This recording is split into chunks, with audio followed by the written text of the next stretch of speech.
Hello everyone, happy Monday. This is your Raw Truth Weekly.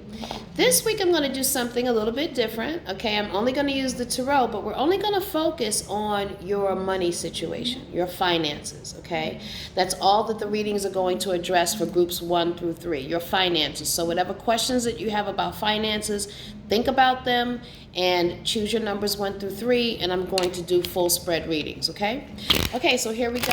This is for group number 1, finances.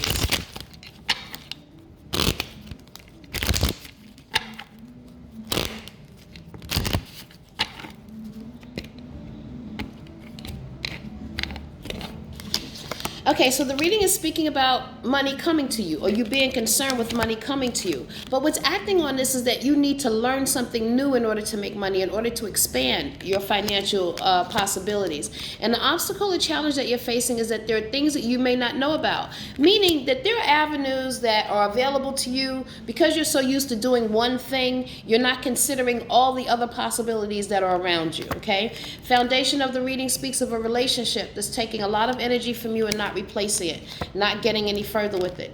Behind you, it's talking about you having to deal with legal documents, papers of the law, or again, someone speaking the truth to you. And this hidden thing could be something with this relationship as well.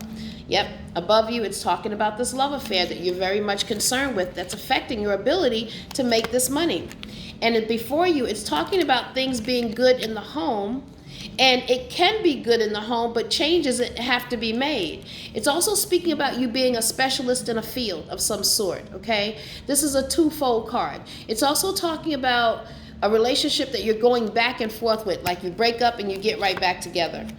Whatever you're hoping for your friends, or you're in your home or family, it could happen for you. But the thing is that someone, again, needs to make up their mind about something and stop going back and forth with it so that things can move forward. And yes, it has something to do with a marriage, a commitment, or a one-on-one relationship. So for group number 1, you've got a lot of trump cards here.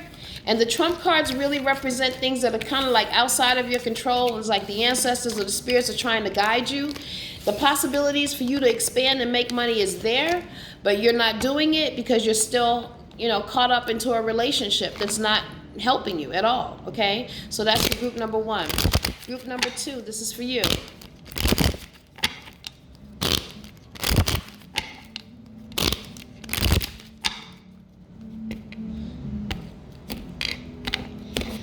All right, group number 2, again, talking about a love affair, okay? That involves money. Obstacle or challenges that is not working out, so therefore the money is not moving, okay? Poverty because of love, again. Foundation of the reading says you're working and you're not making the money that you want. And behind you, they're saying that there's some change that needs to take place. Something needs to end and something new needs to take place and begin. Above you, this is the Fool card. This card could be twofold. Either it could be new beginnings or it could be making foolish decisions, okay? So there could be new opportunities coming, but because you're making foolish decisions, you might not be able to tap into it. But if you make wise decisions, I'm seeing you being a healer, doing a healing work, or doing a financial work of some sort that could be very prosperous for you. Again, it's talking about you working with your hands, doing a hands-on work, but also praying and trying to ask or call something to yourself. In your house of friends and family, it's speaking of this gentleman who is focused or needs to be more focused. And in your house of hopes and fears, it's saying that you're either wanting to be in a position where you have more than enough financially, or you're fearing that you won't. Okay? Outcome of the reading says that you can and you will. And here is the Wheel of Fortune and things moving forward for you. All right? So again, it's talking about love. You have the upper hand. You have to make the decision. Not saying that this person is bad. It's just that they may need to be more focused, or you may need to be more focused. But it's a situation that could be very good for you if people are willing to make changes, okay? So that's for group number 2. Group number 3, this is for you and your finances.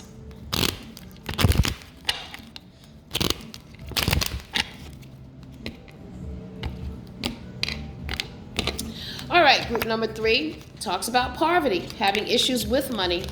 And what's acting on this is that you need to end something. Something needs to end and something new needs to begin. But the obstacle or challenge is legal documents or papers of some sort, okay? Could be credit, could be something like that. This is an obstacle or challenge for you.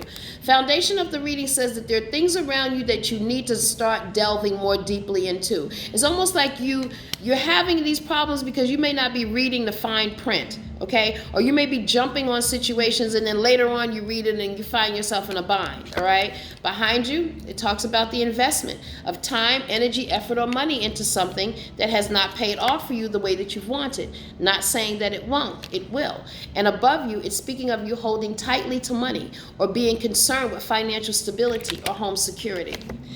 Before you, it's speaking of commitment.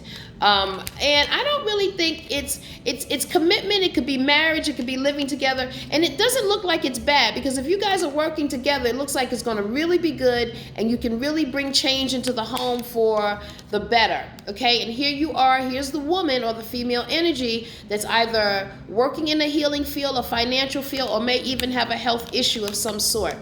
In your house of hopes and fears, it's speaking about a gentleman that you're having a hope or a fear about. This gentleman takes a long time to make decisions about money, which could be stagnating you in the home if you're making decisions about money together. But it's saying that this is a good love affair. It's not bad, okay? And again, throughout the whole reading, it's not bad. It's just that some things need to be straightened out with credit or debt or something of the sort. And the person that you're making this money with or living with or married to, you guys need to be on the same page as far as how money is spent, okay? All right, so that is for group number 3. All right, guys, this is your Raw Truth Weekly, and I will see you next week for another version. All right, guys, you have a great one, and goodbye.